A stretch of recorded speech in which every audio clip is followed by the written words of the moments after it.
তো হ্যালো বন্ধুরা, দেখতে পাচ্ছ আবার একটা নতুন ভিডিও নিয়ে চলে এসেছি গ্রামের সৌন্দর্যটা তোমাদের সামনে তুলে ধরতে। তো দেখো কত সুন্দর হাওয়া দিচ্ছে, তাল হয়েছে গাছে, ওই দেখো রস দিয়েছে। তো দেখো তোমরা দেখাও ক্যামেরাম্যান ভালো করে ঘুরিয়ে ভিডিওটাকে।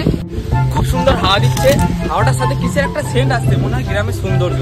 আরে গ্রামের সৌন্দর্য না, এখানে কি হাঁকছে? দাঁড়া দাঁড়া দাঁড়া, চুপ কর, একটা কন্টেন্ট পেয়ে গেছে।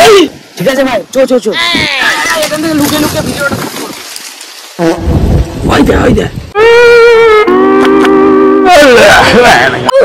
হাঁকতে বসেছে, পোঁদে কুড়ুল লেগেছে, তোর বাপের পোঁদ মেরেছে। আয় নাই আমার গাঁ ঢুকে যা, গাঁ ঢুকে যা, আমার গুটা তোল না, তোল আমার গাঁটটা তোল। শুয়োরের বাচ্চারা শান্তি করে হাঁকতেও দেবে না, এখানেও ক্যামেরা। বাব্বা চুদারা ভাই পালিয়েছো। আয়, শুয়োরের বাচ্চারা পালাচ্ছিস কেন? এখানে আয়, আমার গাঁট তোল, আয় গাঁট তোল আমার।